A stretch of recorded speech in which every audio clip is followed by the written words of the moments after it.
ഏണസൺ ഈ കമ്പനിയിലെ അന്ന സെബാസ്റ്റിൻ്റെ മരണം അതിദാരുണമായ സംഭവമെന്ന് വനിതാ കമ്മീഷൻ അധ്യക്ഷ പി സതീദേവി പറഞ്ഞു. കമ്പനിയുടേത് നിഷ്ഠൂരമായ നിലപാടാണ്. അന്ന സെബാസ്റ്റിൻ്റെ മാതാവിനോട് പരാതി നൽകാൻ ആവശ്യപ്പെട്ട് കഴിഞ്ഞു. വിഷയം ദേശീയ വനിതാ കമ്മീഷനെ ശ്രദ്ധയിൽപ്പെടുത്തുമെന്നും പി സതീദേവി വ്യക്തമാക്കി. കമ്പനിയെ ഈ മരണം സംബന്ധിച്ച് അറിയിച്ചിട്ടും ഇതൊന്നും അറിഞ്ഞില്ല എന്നുള്ള ഭാവത്തോടു കൂടിയിട്ടുള്ള ഒരു സമീപനമാണ് കമ്പനിയുടെ ഭാഗത്ത് നിന്നുണ്ടായിട്ടുള്ളത്.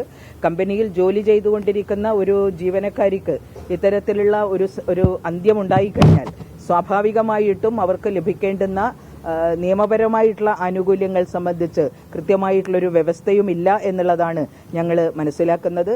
അതുകൊണ്ട് ഈ കാര്യം സംബന്ധിച്ച് ദേശീയ വനിതാ കമ്മീഷനെ ഈ കാര്യം സംബന്ധിച്ച് അറിയിക്കാനും ദേശീയ വനിതാ കമ്മീഷനുമായിട്ട് ആലോചിച്ചുകൊണ്ട് എങ്ങനെയാണ് നമ്മുടെ യുവതലമുറയെ ഈ കഠിനമായിട്ടുള്ള വളരെ ക്രൂരമായിട്ടുള്ള ചൂഷണത്തിൽ നിന്ന് രക്ഷിച്ചെടുക്കാൻ കഴിയുക എന്നുള്ളത് തീർച്ചയായിട്ടും ഞങ്ങൾ പരിശോധിക്കും.